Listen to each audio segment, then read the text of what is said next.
விழுப்புரம் அடுத்துள்ள சித்தாத்தூர் கிராமத்தில் பெஞ்சல் புயலால் பாதிக்கப்பட்டவர்களுக்கு அரசு சார்பில் நிவாரணத் தொகை வழங்கப்பட்டு வருகிறது. இது தொடர்பாக எமது செய்தியாளர் கோபிநாத் நடத்திய கள ஆய்வினை தற்போது பார்க்கலாம்.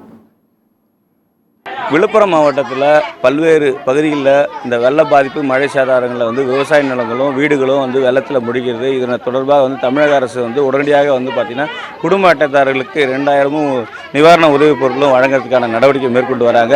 அந்த வகையில் நம்ம இருக்கிற இடம் பார்த்திங்கன்னா விழுப்புரம் மாவட்டம் ஜானகிபுரம் அடுத்துள்ள சித்தாத்தூர் கிராமம். இந்த கிராமத்தில் கிட்டத்தட்ட பார்த்திங்கன்னா 330க்கு மேற்பட்ட குடும்பத்தார் இருக்காங்க, குடும்ப அட்டைதாரர் இருக்காங்க. தற்பொழுது அந்த நியாய விலை கடையில், ரேஷன் கடையில் தற்பொழுது அவங்களுக்கான 2000 ரூபாய் குடும்ப அட்டைதாரருக்கு 2000 ரூபாயும் அந்த அரிசியும் வழங்கப்பட்டுள்ளது. இது குறித்து அந்த மக்கள்கிட்ட நம்ம கேட்போம் என்ன சொல்கிறாங்கன்ட்டு.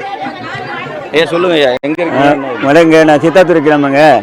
எங்கள் ஊரில் வெள்ள பாதிக்க 1000 மேற்பட்ட ஜனங்க இருக்கிறாங்க, 300 மேற்பட்டு இருக்கிறாங்க. அது பாதிக்கப்பட்டவங்களுக்கு விழுப்புரம் மாவட்டத்தில் முதலமைச்சர் 2000 ரூபா அறிவிச்சிருக்கிறாங்க.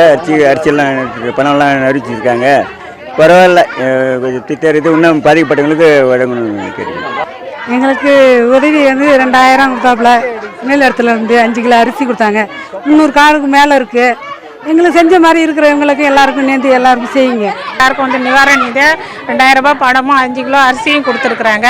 எங்களை போல பாதிக்கப்பட்ட மற்ற கிராமத்தில் இருக்கிறவங்க, ஊரில் இருக்கிறவங்க எல்லாருக்குமே இந்த நிவாரணத்தை கணக்கு எடுத்து முறையாக கொடுக்கும்படி கேட்டுக்கிறோம். அந்த மக்கள் நேரடியாக அரசு கொடுத்ததுக்கு நன்றி தெரிவிச்சிருக்காங்க தமிழக அரசுக்கு. அது மட்டும் இல்லாமல் இந்த மாதிரி கிராமத்தில் நிறைய பேர் பாதிக்கப்பட்டிருக்காங்க மாவட்டத்தில். அவங்களுக்கும் பார்த்தீங்கன்னா கணக்கெடுத்து, முறையான கணக்கெடுத்து, விவசாய நிலத்துக்கும் சரி குடும்ப அட்டைதாரருக்கும் சரி முறையாக கணக்கெடுத்து அவங்களுக்கான நிவாரணப் பொருட்களையும் வழங்கணும். தமிழக அரசு வழங்கக்கூடிய குடும்ப அட்டைக்கு 2000 வழங்க வேண்டும் என்பதே அவங்களுக்கு கோரிக்கையாக உள்ளது.